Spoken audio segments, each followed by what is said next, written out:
বীরভূমের সাঁইথিয়া এমভিআই এর অত্যাচারের অভিযোগ তুলে সোমবার সকাল থেকে টুরিস্ট বাস ও পণ্যবাহী ট্রাক চালকেরা পথ অবরোধ করে বিক্ষোভে সামিল হয়। সাঁইথিয়া নতুন ব্রিজ সংলগ্ন বাগডাঙ্গা মোড়ে এই অবরোধের জেরে ব্যাপক যানজটের সৃষ্টি হয় এবং স্বাভাবিক যান চলাচল ব্যাহত হয়। বিক্ষোভকারীদের অভিযোগ 2 থেকে 3 টন কাঁচামাল যেমন আলু, পেঁয়াজ ও নিত্য প্রয়োজনীয় সামগ্রী পরিবহনের সময় এমভিআই অকারণে গাড়ি আটক করে মোটা অঙ্কের চালান কাটছে। অনেক ক্ষেত্রে 40 থেকে 50 হাজার টাকা পর্যন্ত জরিমানা করা হচ্ছে, যা তাদের পক্ষে দেওয়া অসম্ভব বলে দাবি চালকদের।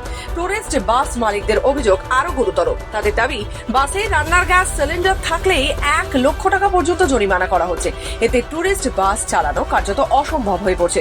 চালকদের আরো অভিযোগ, ওভারলোডেড বালি ও পাথর বোঝাই লরি নির্বিঘ্নে চলাচল করলেও তাদের বিরুদ্ধে কোনো ব্যবস্থা নেওয়া হচ্ছে না। পরিস্থিতি সামাল দিতে পুলিশ ঘটনাস্থলে পৌঁছয়, তবে প্রশাসনের পক্ষ থেকে কোনো প্রতিক্রিয়া মেলেনি। ছিল একদম 2.5 টনও মাল ছিল না, 24 কুইন্টাল মাল ছিল।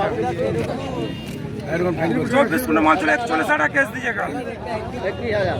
41,000 কেস দিয়েছে। 41,000 গাড়ির নম্বর WB 53B8126। গাড়ি পার্কিং করা আছে। পুলিশে পার্কিংয়ে ভরা আছে। পার্কিংয়ে পয়সা আলাদা লাগবে, কোটার পয়সা আলাদা লাগবে। 41,000 শুধু কেসই দিয়েছে। হরিয়ানা থেকে যে আমি টুরিস্ট নিয়ে আসছিলাম, তো এমভিআই মোটামুটি রাত 2টার সময় গাড়িটাকে ধরে।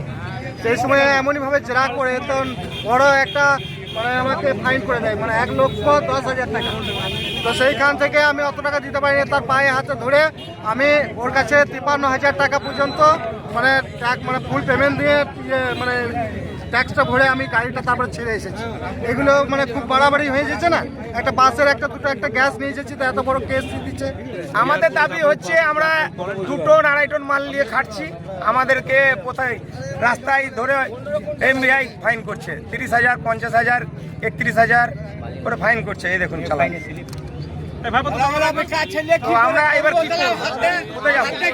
ছোট গাড়ি নিয়ে 500 টাকা ইনকাম, সেখানে 50,000 টাকা ফাইন। যে কোনো জায়গায় ধরছে ফাইন করছে। বীরভূম থেকে প্রসূন দাসের রিপোর্ট, খবর বাংলা।